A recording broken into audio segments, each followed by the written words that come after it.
கர்த்தருக்கு மகிமை உண்டாவதாக.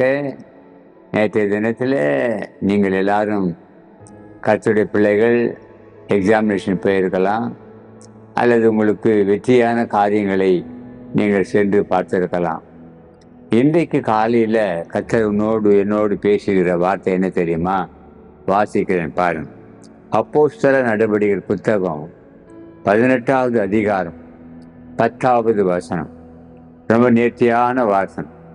நான் உன்னுடனே கூட இருக்கிறேன், உனக்கு தீங்கு செய்யும்படி ஒருவனும் உன்மேல் கை போடுவதில்லை. இது கர்த்தர் சொல்றார், ஆண்டவரே சொல்ற வார்த்தை.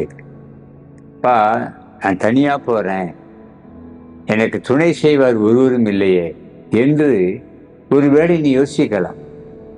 கர்த்தர் நேரடியாக உன்னோடு பேசுறாரு. நான் கர்த்தர் உன்னுடனே கூட இருக்கிறேன், ஒருவனும் உனக்கு தீங்கு செய்ய முடியாதபடிக்கு, ஒருவனுடைய கையும் உன்னை தொடாதபடிக்கு நான் பாதுகாக்கிறேன். அதான் அந்த வாக்குத்தத்தம். உனக்கு தீங்கு செய்யும்படி ஒருவனும் உன் மேல கை போடுவதில்லை. ஏன்? சர்வ வல்லமையுள்ள ஆண்டவர் உன் கூட இருக்கிறார். ஆகவே தேவ பிள்ளையே, இந்த நாளில நீ கவலைப்படாது, நான் உன்னுடனே கூட இருக்கிறேன். அகிலாண்ட கோடியை அண்ட சராசரத்தை படைத்த தெய்வம். ஆகையினால நமக்கு பயப்பட வேண்டிய அவசியம் இல்லை. ஏன்? அவர் நம்முடனே கூட இருக்கிறார்.